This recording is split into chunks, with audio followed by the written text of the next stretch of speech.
अस्सलाम वालेकुम my dear students, I hope you all are fine. आज के लेक्चर में हम बात करेंगे बफर सॉल्यूशंस के बारे में और इसके साथ साथ हम आइसोटोनिक सॉल्यूशंस को भी डिटेल में स्टडी करेंगे। सबसे पहले बात करते हैं कि बफर सॉल्यूशंस क्या होते हैं। बफर सॉल्यूशन बेसिकली ऐसे सॉल्यूशंस होते हैं जिनको हम लेबॉरेटरी के अंदर बनाते हैं और इन सॉल्यूशन का काम ये होता है कि अगर हम इन सॉल्यूशन को किसी भी चीज़ के अंदर डालेंगे तो ये सॉल्यूशन उस चीज़ की पीएच को मेंटेन करने में मदद देते हैं। और आपको पता है कि हमारी बॉडी में जो पीएच है उसका बड़ा इंटरेस्टिंग कॉन्सेप्ट है कि हमारी बॉडी के मुख्तलिफ ऑर्गन्स की मुख्तलिफ पीएच होती है। जैसे कि हमारा स्टमक है, उसकी पीएच जो है वो 1 से 3 होती है, जो कि एसिडिक होती है, और जो हमारे स्टमक के एंजाइम है वो इसी पीएच पे काम करते हैं। जबकि हमारी जो स्मॉल इंटेस्टीन है उसकी जो पीएच होती है वो बेसिक होती है, तो हमारी जो स्मॉल इंटेस्टीन के एंजाइम है वो बेसिक पीएच पे काम करते हैं। अगर अब मैं स्टमक के एंजाइम्स को निकाल कर स्मॉल इंटेस्टीन में डाल दूँ तो वो एंजाइम डीएक्टिवेट हो जाते हैं, वो काम नहीं करते। क्यों? क्योंकि उनको आदत है एसिडिक एनवायरनमेंट में काम करने की। आपने उनको एसिडिक से उठाकर कहाँ डाल दिया है, बेसिक में डाल दिया, तो वो एंजाइम्स काम नहीं करेंगे। सेम चीज़ इस तरह से कि अगर आप स्मॉल इंटेस्टीन के एंजाइम्स को उठाकर जो है वो आप अपने स्टमक में डाल देंगे तो स्टमक की पीएच क्योंकि एसिडिक होती है, तो जो स्मॉल इंटेस्टीन के एंजाइम है वो तो बेचारे बेसिक एनवायरनमेंट में रहने के आदी हैं, तो जैसे ही आप उनको स्टमक में डालेंगे तो वो वहाँ पे जाके डीएक्टिवेट हो जाएंगे। तो पीएच के चेंज होने की वजह से तो हमारी बॉडी के जो एंजाइम्स हैं या बॉडी की जो एक्टिविटीज़ होती हैं वो बहुत मुतासिर होती हैं। इसलिए हमें लेबॉर्ट्रीज़ के अंदर कुछ ऐसे सॉल्यूशंस बनाने पड़ते हैं जो कि बफर का काम करते हैं, ताकि जब भी हम कोई प्रिपरेशन बनाएं, हम कोई डोजेज फॉर्म बनाएं, हम टैबलेट्स बनाएं, कैप्सूल्स बनाएं, तो उसके अंदर हम इन बफर सॉल्यूशंस का इस्तेमाल करते हैं। और ये बफर सॉल्यूशन जो होते हैं उस जो हमारी डोजेज फॉर्म है उसकी पीएच को मेंटेन करने में मदद देते हैं और उसकी पीएच को चेंज होने से बचाते हैं। सो अगर हम डेफिनेशन देखें कि बफर सॉल्यूशंस क्या होते हैं, तो ये एक ऐसा सॉल्यूशन होता है दैट रेजिस्ट का मतलब होता है जो मज़ाहमत करता है to change the pH of any solution. कि ये ऐसा सॉल्यूशन होता है जिसको अगर आप किसी दूसरे सॉल्यूशन में डालेंगे तो ये दूसरे सॉल्यूशन की पीएच को चेंज होने से रोकेगा, उसकी पीएच को चेंज होने से मज़ाहमत करेगा। इस सॉल्यूशन को आप क्या कहते हैं? बफर सॉल्यूशंस कहते हैं। अब सपोज करें आपने बफर सॉल्यूशंस बनाया है, उसको आप सिरप के अंदर डालते हैं। अब किसी भी वजह से सिरप की पीएच चेंज हो सकती थी। अगर आपने बफर सॉल्यूशन ना डाला होता तो आपकी एनवायरमेंटल इफेक्ट की वजह से, टेम्परेचर की वजह से या आपकी माइक्रो ऑर्गेनिजम्स की वजह से आपका जो सिरप है उसकी पीएच ख़राब हो सकती थी। और अगर आपकी पीएच ख़राब हो जाती है तो सिरप के अंदर जो भी एक्टिव इंग्रेडिएंट था वो डिस्ट्रॉय हो सकता था और आपका सिरप एक्सपायर हो सकता है। बट अगर आप उसके अंदर बफर सॉल्यूशन डाल देंगे तो क्या होगा कि वो आपके सिरप की पीएच को मेंटेन करने में मदद देगा। ठीक हो गया। सो अब नेक्स्ट आता है कि हम बफर की जो है उसको उसकी एप्लीकेशंस क्या हैं, कि फार्मेसी के अंदर बफर्स का क्या इस्तेमाल होता है या यूजेस ऑफ बफर्स क्या हैं। बफर्स को हम नॉर्मली इस्तेमाल करते हैं to preserve the dosage form. Dosage forms क्या होती हैं? डोजेज फॉर्म होता है दवाई की शक्ल। जैसे कि आपने सिरप बनाया है, टैबलेट्स बनाई हैं, कैप्सूल्स बनाए हैं, इमल्शंस बनाई हैं, सस्पेंशंस बनाई हैं, इन सबको हम क्या कहते हैं? Doses form. कि आपने किस शक्ल में दवाई बनाई है, उस दवाई को उसकी ओरिजिनल शक्ल में मेंटेन करने में, महफूज करने में हमारे बफर्स जो है वो मदद करते हैं, क्योंकि वो पीएच को चेंज नहीं होने देते। और अगर पीएच चेंज नहीं होगी तो आपका जो प्रोडक्ट है वो लॉन्ग टर्म जो है वो यूटिलाइज हो सकता है। So buffers are use to preserve biological fluids. Biological fluids क्या होते हैं? बायोलॉजिकल फ्लूइड्स ऐसे फ्लूइड्स होते हैं जो कि इंसान की बॉडी से निकाले जाते हैं। जब आप एमफिल लैब पे या पीएचडी लेवल पे जाके लैब्स के अंदर काम करते हैं तो हम बॉडी के अंदर से मुख्तलिफ तरह की चीज़ें निकालते हैं और उसको हम लेबॉर्ट्री के अंदर उसके ऊपर मुख्तलिफ तरह की केमिकल टेस्टिंग करते हैं। ठीक है। तो अगर मैंने बॉडी से फॉर एग्जांपल कोई फ्लूइड निकाला है और मैंने उसे लैब में रख दिया है तो लैब में वो फ्लूइड जो है वो ख़राब भी हो सकता है, क्योंकि माइक्रो ऑर्गेनिजम्स होते हैं, टेम्परेचर होता है और बहुत सारी चीज़ें होती हैं जिसकी वजह से वो जो फ्लूइड है वो लैब में ख़राब हो जाता है। सो हम क्या करते हैं? उस फ्लूइड के अंदर बफर ऐड कर देते हैं। अब बफर ऐड करने से क्या होगा कि बफर जो है कम अज़ कम उस फ्लूइड की पीएच को ख़राब नहीं होने देगा और उसकी पीएच को मेंटेन करेगा। तो हमने जितनी देर में रिसर्च करनी है, 1 दिन लगे, 2 दिन लगे, 3 दिन लगे, वो तो आपका जो बायोलॉजिकल फ्लूइड आपने निकाला है वो लैब के अंदर क्या हो सकता है? स्टोर हो सकता है। इसके अलावा बफर्स जो होते हैं इनको इस्तेमाल किया जाता है प्रिजर्व करने में। इंजेक्शंस, आपने इंजेक्शंस के अंदर इनको डाला जाता है। जो हमारे एयर ड्रॉप्स होते हैं, जो हमारे आई ड्रॉप्स होते हैं, इनके अंदर हम बफर्स को ऐड करते हैं। इसके साथ साथ जो हमारी ऑइंटमेंट्स होती हैं, ऑइंटमेंट्स जो हैं वो क्रीम्स होती हैं जो कि आप अपनी स्किन के ऊपर अप्लाई करते हैं। इसके साथ साथ सिरप्स हैं, सस्पेंशंस हैं। सस्पेंशंस क्या होती हैं? सस्पेंशन जो है वो 2 मुख्तलिफ तरह के, जो आप समझें दो मुख्तलिफ तरह के ऐसे चीज़ें जो एक दूसरे के अंदर हल नहीं होती, जिसमें एक लिक्विड होता है और एक सॉलिड चीज़ होती है, जैसे आप पानी और रेत, इन दो चीज़ों को आपस में अगर मिक्स करना चाहें तो कभी भी एक दूसरे के साथ मिक्स नहीं होती। इन दोनों को मिक्स करके जो आप चीज़ बनाएंगे उसको आप कहेंगे सस्पेंशन, ठीक है। और इस सस्पेंशन को हम मिक्स करने के लिए फिर उसके अंदर कुछ एजेंट्स डालते हैं, उन एजेंट्स को आप कहते हैं सस्पेंडिंग एजेंट्स। सस्पेंडिंग एजेंट्स क्या करते हैं, उस दोनों तरह की जो इममिसिबल चीज़ें हैं उनको किसी हद तक आपस में मिक्स करने में मदद देते हैं। जैसे कि आप मार्केट से ब्रूफिन लेकर आते हैं तो ब्रूफिन जो है वो सस्पेंशन की शक्ल में मिलती है। अगर आप ब्रूफिन को रोशनी में रखकर ऑब्जर्व करें शीशी में से तो आपको नजर आएगा कि ब्रूफिन का जो सोल्यूशन होता है वो क्लियर नहीं होता, उसके अंदर पार्टिकल्स घूम रहे होते हैं। क्यों?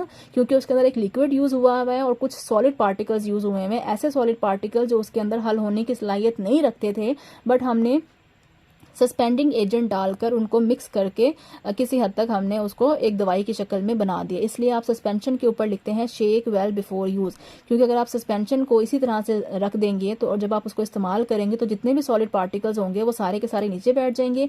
तो जब आप पहली दवाई की डोज खाएंगे तो उसमें सिर्फ लिक्विड आएगा और जब आप आखिरी डोज खाएंगे तो उसके अंदर सिर्फ और सिर्फ क्या आएगा, पार्टिकल्स आएंगे। तो आपकी डोज क्या हो गई है, खराब हो गई है।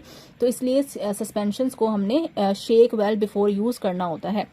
देन आता है इमल्शंस। इमल्शंस क्या होते हैं, इमल्शन में हमारे पास दो ऐसे लिक्विड्स हम इस्तेमाल करते हैं जो कि एक दूसरे के अंदर हल नहीं होते। फॉर एग्जांपल आप पानी और तेल को मिक्स करें, वो कभी भी एक दूसरे के अंदर हल नहीं होते। इसी तरह से बहुत सारे केमिकल्स ऐसे होते हैं, बहुत सारे लिक्विड्स ऐसे होते हैं जिनको हमें मिलाकर दवाई बनानी होती है, बट वो एक दूसरे के अंदर हल होने की सलाहियत नहीं रखते। तो फिर हम क्या करते हैं, हम उनके अंदर इमल्सिफाइंग एजेंट्स ऐड करते हैं। इमल्सिफाइंग एजेंट का काम क्या होता है, वो दो ना हल होने वाले लिक्विड्स को आपस में हल कर देते हैं। तो इस तरह से जो प्रिपरेशन बनती है उसको आप कहते हैं इमल्शन। तो डिफरेंस आपको पता होना चाहिए, सिरप, सस्पेंशन और इमल्शन में क्या डिफरेंस होता है। सिरप ऐसा सोल्यूशन होता है जिसमें दो एक दूसरे के अंदर हल होने वाली चीज़ों को आपस में मिक्स किया जाता है और सिरप हमेशा क्लियर सोल्यूशन होता है। सस्पेंशन में एक चीज़ सॉलिड होती है, दूसरी चीज़ लिक्विड होती है और वो दोनों एक दूसरे के अंदर हल होने की सलाहियत नहीं रखते और उनको हल करने के लिए हम सस्पेंडिंग एजेंट्स का इस्तेमाल करते हैं। जबकि इमल्शन क्या होती है, इमल्शन में हमारे पास दो ऐसे लिक्विड्स होते हैं जो एक दूसरे के अंदर हल होने की सलाहियत नहीं रखते और इनको हल करने के लिए हम क्या यूज़ करते हैं, हम इमल्सिफाइंग एजेंट्स का इस्तेमाल करते हैं। सो इन किसी भी तरह की आप कोई भी डोजेज फॉर्म बना रहे हैं तो उस डोजेज फॉर्म को प्रिजर्व करने के लिए हम क्या ऐड करते हैं, उसके अंदर बफर ऐड करते हैं। बफर ऐड करने से उस चीज़ की पीएच जो है वो मेंटेन रहती है और वो चीज़ ख़राब होने से बच जाती है। इसके साथ साथ बफर्स को हम यूज़ करते हैं फर्मेंटेशन के प्रोसेस में। फर्मेंटेशन क्या है, फर्मेंटेशन आप फर्स्ट ईयर माइक्रोबायोलॉजी में चैप्टर पढ़कर आए हैं कि फर्मेंटेशन एक ऐसा प्रोसेस होता है जिसमें हम शुगर को इस्तेमाल करके अल्कोहल बनाते हैं। उस प्रोसेस को आप कहते हैं फर्मेंटेशन। ये प्रॉपर एक मेथड है जिसमें हम जो मुख्तलिफ बैक्टीरियाज हैं और जो यीस्ट है उसका इस्तेमाल करते हैं और इस प्रोसेस के दौरान भी उसमें बफर सोल्यूशन जो है वो ऐड किया जाता है ताकि जो हमारे पास अल्कोहल बने उसकी पीएच जो है वो ख़राब ना हो सके। ये था हमारे पास टॉपिक बफर का। नेक्स्ट टॉपिक पे जाने से पहले अगर आपको वीडियो पसंद आती है तो प्लीज़ वीडियो को लाइक किया करें, चैनल को सब्सक्राइब किया करें, अपने फ्रेंड्स में, अपने सर्कल में इन वीडियोस को ज़रूर शेयर किया करें। नेक्स्ट टॉपिक हमारे पास आता है आइसोटोनिक सॉल्यूशंस। आइसोटोनिक सोल्यूशन को समझने से पहले हमें पता होना चाहिए कि सॉल्यूशंस क्या होते हैं। सॉल्यूशन का मतलब होता है एक ऐसा लिक्विड जो कि होमोजीनियस होता है। होमोजीनियस वो चीज़ होती है जो प्रॉपर्ली मिक्स हुई हुई होती है, उसको आप होमोजीनियस कहते हैं। फॉर एग्जांपल आप पानी लें और साथ में आप जो है वो रूह अफ़ज़ा डालें तो वो एक दूसरे के साथ बड़े अच्छे से मिक्स हो जाती हैं। तो जो सोल्यूशन बनेगा उसको आप क्या कहेंगे, homogeneous liquid. So it is a homogeneous liquid preparation containing solute and solvent. इसमें सॉल्यूशन के अंदर हमेशा दो चीज़ें होती हैं, एक सॉल्यूट होता है और एक सॉल्वेंट होता है। सॉल्यूट वो चीज़ होती है जो कम मिकदार में इस्तेमाल होती है और सॉल्वेंट जो है वो चीज़ होती है जो ज़्यादा मिकदार में इस्तेमाल होती है। फॉर एग्जांपल अगर आप शरबत बनाते हैं तो आप पानी का इस्तेमाल ज़्यादा करते हैं, पानी क्या होगा, सॉल्वेंट होगा। जबकि जो आप चीनी इस्तेमाल कर रहे हैं या जो आप रूह अफ़ज़ा इस्तेमाल कर रहे हैं वो आप कम मिकदार में इस्तेमाल कर रहे हैं, वो क्या होगा, वो सॉल्यूट होगा। सॉल्वेंट ज़्यादातर आपके पास जो है वो लिक्विड होते हैं, जबकि सॉल्यूट जो है वो लिक्विड भी हो सकते हैं, वो सॉलिड्स भी हो सकते हैं। जैसे कि रूह अफ़ज़ा लिक्विड है और चीनी क्या है, वो सॉलिड है। तो सॉल्यूट क्या होता है, वो सब्सटेंस जो कि डिज़ोल्व होता है सोल्यूशन के अंदर, उसको आप सॉल्यूट कहते हैं। चीनी जो है वो हल होती है, उसको आप सॉल्यूट कहते हैं। सॉल्वेंट वो चीज़ होती है जो उस सॉल्यूट को डिज़ोल्व करता है। पानी जो है वो उस चीनी को डिज़ोल्व करता है, तो उस पानी को आप क्या कहेंगे, उसको आप सॉल्वेंट कहते हैं। ठीक है, तो ये तो वो बातें हैं जो आप 9th-10th में पढ़ कर आए हैं। अब बात करते हैं कि व्हाट इज़ आइसोटोनिक सोल्यूशन। और ये बड़ा इंपॉर्टेंट टॉपिक है और वाइवा में एक्सटर्नल इसको बहुत मुख्तलिफ तरीक़ों से घुमा घुमा के बच्चों से पूछते हैं। सो अगर आप इसको बड़े क्लियर वे में याद करेंगे तो ये आपको कभी भी नहीं भूलेगा और आप वाइवा जो है वो बहुत अच्छा अटैम्प्ट कर सकते हैं। लफ्ज़ आइसो का मतलब होता है सेम, टॉनिक का मतलब होता है सॉल्ट। ऐसा सोल्यूशन जिसके अंदर सॉल्ट की मिकदार सेम होती है उसको आप आइसोटोनिक सॉल्यूशंस कहते हैं। अब ये सॉल्यूशंस बनाए क्यों जाते हैं? देखिए, हमारी जो बॉडी है ना, उसके अंदर मुख्तलिफ तरह के सॉल्यूशंस मौजूद हैं। पानी मौजूद है, फ्लूइड्स मौजूद हैं, प्लाज्मा मौजूद है। तो वो बेसिकली क्या चीज़ें हैं? वो सॉल्यूशंस हैं जो हमारी बॉडी के अंदर मौजूद है। पानी है उनके अंदर इलेक्ट्रोलाइट्स मिक्स हुए हैं, उनके अंदर नमक मिक्स हुआ हुआ है, उनके अंदर शुगर मिक्स हुई हुई है, तो वो सोल्यूशन बना हुआ है हमारी बॉडी के अंदर। सेम सॉल्यूशंस हम क्या करते हैं? हम बाहर बनाते हैं। ठीक है, सपोज करें किसी की बॉडी के अंदर सॉल्यूशन की कमी होगी, तो फिर हमें क्या करना पड़ेगा? हमें बाहर से बना बनाया सॉल्यूशन पेशेंट की बॉडी में इंजेक्ट करना पड़ेगा ताकि उसकी बॉडी में सॉल्यूशन की कमी को हम ख़त्म कर सकें। तो हमें जो सॉल्यूशन बनाना पड़ेगा लेबॉर्ट्री के अंदर, वो कैसा बनाना पड़ेगा? वो हमें आइसोटोनिक बनाना पड़ेगा, यानी कि उस सॉल्यूशन के अंदर हमने उतनी ही सॉल्ट की मिकदार डालनी है जितनी सॉल्ट की मिकदार कुदरत ने नेचुरली तौर पर हमारी बॉडी के अंदर रखी है। फॉर एग्जाम्पल, आपने अक्सर मार्केट में देखा होगा कि आपको एक बॉटल मिलती है, इसमें 5% डेक्सट्रोज लिखा होता है। ठीक है, प्लास्टिक की बोतल होती है, ड्रिप की सूरत में हम इसको पेशेंट को लगाते हैं। अब 5% डेक्सट्रोज का क्या मतलब होता है? 5 का मतलब होता है कि इसमें हमने 5 ग्राम डेक्सट्रोज डाला है। डेक्सट्रोज क्या होती है? ये ग्लूकोज जो आप इस्तेमाल करते हैं, हमारी ब्लड शुगर लेवल को क्या कहते हैं? ग्लूकोज कहते हैं। कार्बोहाइड्रेट्स का चैप्टर आप पढ़ कर आए हैं। तो बेसिकली ग्लूकोज क्या है? कार्बोहाइड्रेट्स हैं, शुगर हैं, जो कि हमारे ब्लड के अंदर डिजोल्व होने की सलाहियत रखते हैं। हमारा सोर्स ऑफ एनर्जी जो है वो शुगर होते हैं। 5% का मतलब है कि इसमें हम कैसे बना सकते हैं? आपने 5 ग्राम ग्लूकोज लेना है। परसेंट का मतलब क्या होता है? 100, और उसको हमने 100 ml ऑफ वाटर के अंदर डिजोल्व कर देना है। ठीक है, 100 ml पानी लें, उसके अंदर एग्जैक्ट 5 ग्राम जो ग्लूकोज है, या डेक्सट्रोज भी कहते हैं ग्लूकोज को, उसको मिक्स करके जो आप सोल्यूशन बनाएंगे उसको आप कहते हैं 5% डेक्सट्रोज। ये सोल्यूशन आप खुद भी बना सकते हैं घर में और आप इसको इस्तेमाल कर सकते हैं, ओरली पी सकते हैं। ज़रूरी नहीं है कि आपने ड्रिप्स की सूरत में ही इसका इस्तेमाल करना है। ड्रिप्स की सूरत में इस्तेमाल तब करते हैं जब इमरजेंसी सिचुएशन में पेशेंट को लगाना हो, वरना नॉर्मली तौर पर डॉक्टर्स कहते हैं कि आप ओरल इसको इंटेक करें, अपने घर में बनाएं और इसका इस्तेमाल करें, और आपकी बॉडी में जो भी कमी है वो दूर हो जाएगी। तो इसके लिए हमें 500-500 रुपये या 1000-1000 रुपये की बॉटल लगवाने की ज़रूरत नहीं है, ड्रिप्स लगाने की ज़रूरत नहीं होनी चाहिए। सो 5 का मतलब है कि हमने ग्राम्स में लेना है, और परसेंट कैसे लेते हैं? ml में लेते हैं। क्यों? क्योंकि वाटर जो है वो सॉल्वेंट है, और सॉल्वेंट हमेशा लीटर में होता है, mls में होता है, और जो सॉल्यूट होता है वो हमेशा ग्राम्स में होता है। ठीक हो गया? तो 5 ग्राम डेक्सट्रोज को 100 ml वाटर में मिक्स करेंगे तो क्या बन जाएगा? 5% डेक्सट्रोज का सोल्यूशन बन जाएगा।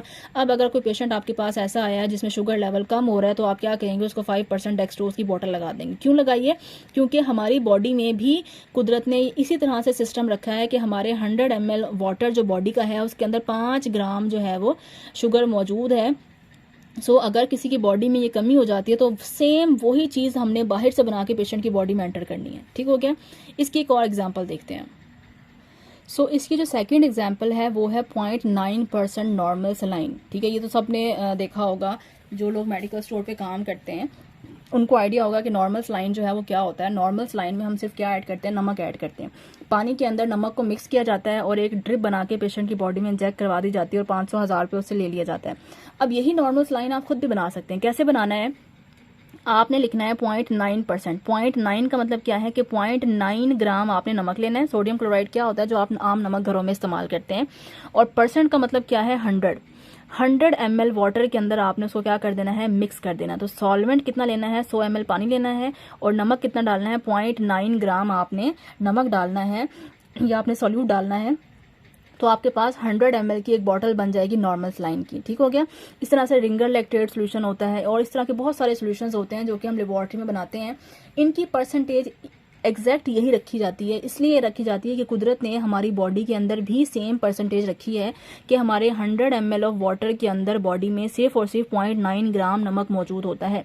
यही वजह है कि अगर किसी की बॉडी में नमकियात की कमी होती है तो हम बाहर से भी 100 ml पानी लेते हैं और उसके अंदर 0.9 ग्राम नमक डाल के उसकी बॉडी के अंदर इंजेक्ट करते हैं, तभी उसकी बॉडी ठीक से काम करती है। अगर हम इसमें ऊपर नीचे कमी पेशी कर देंगे तो उससे फिर मसले होते हैं। वो मसले फिर हम आगे पढ़ते हैं कि अगर हम नमक की मिकदार ज़्यादा कर दें, 0.9 की जगह मैं 2 ग्राम कर दूं तो फिर क्या मसला हो जाएगा, और अगर मैं 0.9 की जगह 0.6 ग्राम कर दूं तो फिर क्या मसला होगा। ठीक हो गया। सो अगर आप एग्जैक्ट वही कंसंट्रेशन बनाते हैं अपने सोल्यूशन की जो कि आपकी बॉडी के अंदर मौजूद है मिकदार सोल्यूशन की, उस मिकदार से अगर आप कोई भी सोल्यूशन बनाते हैं तो उसको आप कहते हैं आइसोटोनिक सोल्यूशन। और हमेशा पेशेंट की बॉडी में आइसोटोनिक सोल्यूशन ही ऐड किए जाते हैं। इसके बरक्स अगर आप कोई और सोल्यूशन ऐड कर देंगे तो उससे पेशेंट की बॉडी में मुख्तलिफ नुकसानात होते हैं। अब उन नुकसानात को हम देखते हैं। अब दो तरह की गलतियां आप कर सकते हैं, या तो आप हाइपरटोनिक सोल्यूशन बना सकते हैं या आप हाइपोटोनिक सोल्यूशन बना सकते हैं। ठीक है। अब नाम बता रहा है, हाइपर का मतलब होता है ज्यादा, टॉनिक का मतलब होता है सॉल्ट। एक ऐसा सोल्यूशन आपने बनाया है जिसमें आपने सॉल्ट की मिकदार ज़्यादा कर दी है। ठीक है, आपने लेबोरेटरी में सोल्यूशन बनाया और सॉल्ट की मिकदार आपने ज़्यादा कर दी गलती से, तो कौन सा सोल्यूशन बन गया? आइसोटोनिक तो ना बना, वो क्या बन गया? वो तो बन गया हाइपरटोनिक, यानी कि आपने सॉल्ट ज़्यादा कर दिया। फॉर एग्जाम्पल आपसे कहा गया था 0.9% नॉर्मल सलाइन बनाए, आपको चाहिए था कि आप 0.9 ग्राम नमक लेते और 100 ml वाटर के अंदर उसको डिसॉल्व करते हैं, बट आपने क्या किया? आपने 1 ग्राम नमक ले लिया, या 1.2 ग्राम नमक ले लिया, या 1.5 ग्राम नमक ले लिया, या 2.8 ग्राम नमक ले लिया। कुछ भी किया आपने ज़रूरत से ज़्यादा नमक ले लिया और उसको आपने 100 ml वाटर के अंदर डिसॉल्व कर दिया। तो अब पानी के अंदर नमक की मिकदार क्या हो गई है? ज़्यादा हो गई है। तो इस तरह के सोल्यूशन को हम क्या कहेंगे? इसको हम हाइपरटोनिक सोल्यूशन कहेंगे। ठीक हो गया। दूसरी कंडीशन क्या हो सकती है? आपसे गलती हो सकती है कि आपको कहा गया था कि 0.9% नॉर्मल सलाइन बनाएं, उसमें आपने 0.9 ग्राम नमक लेना था और आपने 100 ml वाटर लेना था, बट आपने नमक जो है वो कम ले लिया। हाइपो मीन कम, टॉनिक मीन सॉल्ट। सॉल्ट की मिकदार आपने क्या कर दी? कम कर दी। जैसे कि 5% डेक्सट्रोज भी हो सकता है। ठीक है। सॉल्ट से मुराद सिर्फ नमक नहीं होता, इससे मुराद कोई भी लिक्विड, कोई भी सॉल्यूट है, चाहे वो डेक्सट्रोज है, चाहे वो रिंगर लैक्टेट है, चाहे वो नॉर्मल सलाइन है, कोई भी आपके पास जो है वो इलेक्ट्रोलाइट हो सकता है। तो आपने क्या किया कि आपने सॉल्ट की मिकदार क्या कर दी है? कम कर दी है। आपने 0.9 की जगह 0.6 ग्राम नमक डाल दिया 100 ml में। तो अब 100 ml में नमक तो कम हो गया, ये आपने 0.8 डाल दिया, 0.7 डाल दिया, 0.6 डाल दिया 100 ml वाटर में। तो अब आपने जो सोल्यूशन बना के पेशेंट को दिया है वो आइसोटोनिक नहीं है। वो कौन सा सोल्यूशन है? वो हाइपोटोनिक सोल्यूशन है। चलिए, गलती अब आपने कर दिया, आपने हाइपरटोनिक बना दिया या हाइपोटोनिक बना दिया। अब आपने वो पेशेंट की बॉडी के अंदर लगा भी दिया। अब अगर आपने पेशेंट की बॉडी में लगा दिया तो अब हम देखेंगे कि पेशेंट की बॉडी में गलत सोल्यूशन लगाने से उसकी बॉडी में क्या हो सकता है। अब 3 मैंने डायग्राम्स बनाई हैं, ये है आइसोटोनिक सोल्यूशन की। ये जो आपको सारा वाइट पोर्शन नजर आ रहा है ये बॉडी का एरिया है। हमने बॉडी के अंदर क्या मौजूद होता है? बॉडी के अंदर सॉल्ट भी होता है, बॉडी के अंदर वाटर भी होता है। ठीक है। आइसोटोनिक सोल्यूशन ऐसे सोल्यूशंस होंगे जिसमें ये हमारे सेल्स हैं। हमारी बॉडी के अंदर क्या चीज़ होती है? सेल्स होते हैं और वाटर होता है और इलेक्ट्रोलाइट्स होते हैं। आइसोटोनिक सोल्यूशन जो है उसमें जो हमारे पास सॉल्ट होता है और वाटर होता है वो हमारे पास सोल्यूशन में उतना ही होता है जितना हमारे पास सेल के अंदर सॉल्ट एंड वाटर होता है। ठीक है। तो हमारे सोल्यूशन के अंदर भी सॉल्ट एंड वाटर इतना होगा और हमारे सेल के अंदर भी सॉल्ट और वाटर अगर इक्वल होता है तो जो हमारे पास सोल्यूशन बनता है उसको आप कहते हैं आइसोटोनिक सोल्यूशन। अगर आप आइसोटोनिक सोल्यूशन में कोई भी सेल डिप करेंगे, सपोज आपने लेबोरेटरी में आइसोटोनिक सोल्यूशन बनाया है और उसको आपने पेशेंट की बॉडी में एंटर कर दिया। अब जब वो सोल्यूशन आप पेशेंट की बॉडी में एंटर करेंगे तो उस सोल्यूशन में सॉल्ट और वाटर उतनी ही मिकदार में है जितनी मिकदार में आपके सेल के अंदर है। तो इन दोनों चीज़ों को कोई फर्क नहीं पड़ेगा और आपका बॉडी जो है वो नॉर्मल रहेगी। बट अगर आपने हाइपरटोनिक सोल्यूशन बना दी है, अब ये बॉडी के सेल्स थे। ठीक है, ये बॉडी के सेल्स थे। आपने क्या किया? एक ऐसा सोल्यूशन बनाया जिसमें सॉल्ट ज़्यादा था और पानी कम था, जिसको आपने क्या कहा? आपने हाइपरटोनिक सोल्यूशन बना दिया और उसके अंदर आपने सेल्स को डिप कर दिया। अब क्या होगा कि जो सेल्स आपने डिप किए थे, ठीक है, अब उस सेल्स के अंदर से पानी निकल कर आपके बॉडी के फ्लूइड्स में जाना शुरू हो जाएगा। क्यों? क्योंकि सॉल्यूशन के अंदर आपने पानी क्या किया है? कम किया। याद रखिएगा, पानी की मूवमेंट होती है हमेशा हाई से लो की तरफ। ठीक है, जहां पानी ज्यादा होगा वहां से पानी लो की तरफ मूव करना शुरू कर देगा। यहाँ पे मूवमेंट इसलिए नहीं हो रही थी क्योंकि बाहर भी उतना ही पानी था जितना सेल के अंदर पानी था। यहाँ पे मूवमेंट इसलिए हो रही है कि सेल के अंदर पानी ज्यादा था लेकिन आपने जो सोल्यूशन बनाया है उसमें आपने सॉल्ट ज़्यादा कर दिया, तो अब सेल बेचारा देखेगा कि बॉडी में पानी की कमी हो गई है, तो सेल क्या करेगा, अपना पानी निकाल निकाल के बॉडी को देना शुरू कर देगा। जब सेल अपना पानी निकाल निकाल के बॉडी को देगा तो सेल क्या हो जाएंगे, श्रिंक हो जाएंगे, और अगर सेल श्रिंक हो जाएंगे तो वो डीएक्टिवेट हो जाएंगे, डीएक्टिवेट हो जाएंगे तो वो काम नहीं करेंगे और आपकी बॉडी में तब्दीली आना शुरू हो जाएगी, आपकी बॉडी में मसाइल पैदा होना शुरू हो जाएंगे। तो ये भी आपने एमसीक्यू में याद रखना है कि हाइपरटोनिक सोल्यूशन के अंदर अगर आप सेल्स को डालते हैं तो क्या होता है कि आपके सेल्स का पानी निकलकर इस सॉल्यूशन को बैलेंस करने की कोशिश करता है, जिसकी वजह से सेल जो है वो श्रिंक हो जाते हैं। ये अक्सर एमसीक्यू में पूछा जाता है कि सेल श्रिंक किस केस में होते हैं, हाइपरटोनिक में, आइसोटोनिक में या हाइपोटोनिक में। ठीक है, तो दूसरी कंडीशन आपके पास जो गलती थी वो था कि आपने एक ऐसा सोल्यूशन बनाया जिसको आपने हाइपोटोनिक बनाया, यानी कि आपने सॉल्ट कम रखा और पानी ज़्यादा रख दिया। अब उसके अंदर आपने सेल को डिप किया। अब आप देखें कि आपके इसके अंदर पानी जो है वो ज़्यादा है सोल्यूशन के अंदर, तो क्या करेगा, मैंने अभी आपको बताया था कि हमेशा पानी जो है वो हाई कंसंट्रेशन से लो कंसंट्रेशन की तरफ मूव करना शुरू कर देगा। यहाँ पे पानी यहाँ पे ज़्यादा था तो यहाँ से यहाँ चला गया। अब आपके पास पानी सोल्यूशन में ज़्यादा है तो पानी क्या करेगा, सोल्यूशन में से मूव करके सेल के अंदर जाना शुरू कर देगा, जिसकी वजह से सेल का साइज क्या हो जाएगा, बड़ा हो जाएगा, सेल फूल जाएंगे। और जब कोई चीज़ फूल जाती है तो एक खास हद के बाद जाके वो फट जाती है, तो आपके सेल्स क्या हो जाएंगे, ब्रेक हो जाएंगे, फट जाएंगे। तो नॉर्मल सेल का साइज ये होना चाहिए। अगर आप आइसोटोनिक सोल्यूशन डालेंगे तो आपके सेल्स का साइज नॉर्मल रहेगा, बट अगर आप हाइपरटोनिक सोल्यूशन डालेंगे तो आपके सेल्स जो हैं वो सिकुड़ जाएंगे, दैट इज एबनॉर्मलिटी। और अगर आप हाइपोटोनिक सोल्यूशन बनाएंगे तो आपके सेल्स फूल जाएंगे, जिसकी वजह से दोनों कंडीशन में पेशेंट जो है उसको बहुत सारे मसाइल का सामना हो सकता है। इसलिए हमेशा सोल्यूशन कैसे बनाने हैं, आइसोटोनिक बनाने हैं। ये दोनों बातें आपने एमसीक्यू के हवाले से बहुत अच्छे से याद रखनी है। अब आ जाए जी जो आपके पास आइसोटोनिक सॉल्यूशंस हैं, इनकी फार्मेसी में क्या क्या एप्लीकेशंस हैं, ये क्यों बनाए जाते हैं।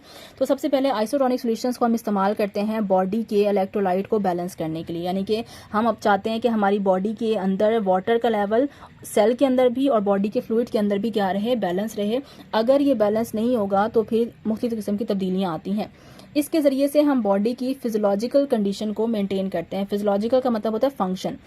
अब देखें यहाँ पे सॉल्ट भी सेम था, वाटर भी सेम था, सॉल्ट सेम था, वाटर सेम था, तो सेल बिल्कुल ठीक रहे, वो सही से फंक्शन करेंगे। बट अगर आपने गलत सोल्यूशन बनाया तो आपके सेल जो है वो ब्रेक हो जाएंगे या मोटे हो जाएंगे। दोनों कंडीशन में उनके काम करने की सलाहियत, उनकी फंक्शनल कैपेसिटी डिस्ट्रॉय हो जाएगी, तो आपकी फिजियोलॉजिकल कंडीशन क्या हो जाएगी, खराब हो जाएगी। तो आइसोटोनिक सोल्यूशन जो है वो हमारे इलेक्ट्रोलाइट बैलेंस को मेंटेन करते हैं, हमारी बॉडी के फंक्शंस को मेंटेन करते हैं।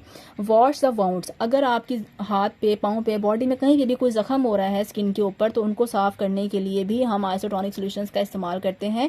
हम उनको सिंपल पानी से या मिनरल वाटर से या उनको डिस्टिल्ड वाटर से साफ नहीं करते, क्योंकि उन तमाम पानी के अंदर जो मैंने भी आपको नाम बताए हैं उनके अंदर सॉल्ट और वाटर की कंसंट्रेशन वैसी नहीं होती जैसी कि हमारी बॉडी के अंदर होती है। सो अगर आप इस तरह का पानी अपने स्किन के ऊपर अप्लाई करेंगे तो आपको थोड़ा सा पेन होगा, क्योंकि उनके अंदर इलेक्ट्रोलाइट्स की मिकदार डिफरेंट होती है, तो वो इलेक्ट्रोलाइट्स आपके जख्म के साथ रिएक्शन कर सकते हैं और आपको थोड़ा सा तकलीफ हो सकती है। बट अगर आप आइसोटोनिक सोल्यूशन से उन चीज़ों को साफ करेंगे तो आपको इन्फेक्शन भी नहीं होगा और आपको तकलीफ भी नहीं होगी।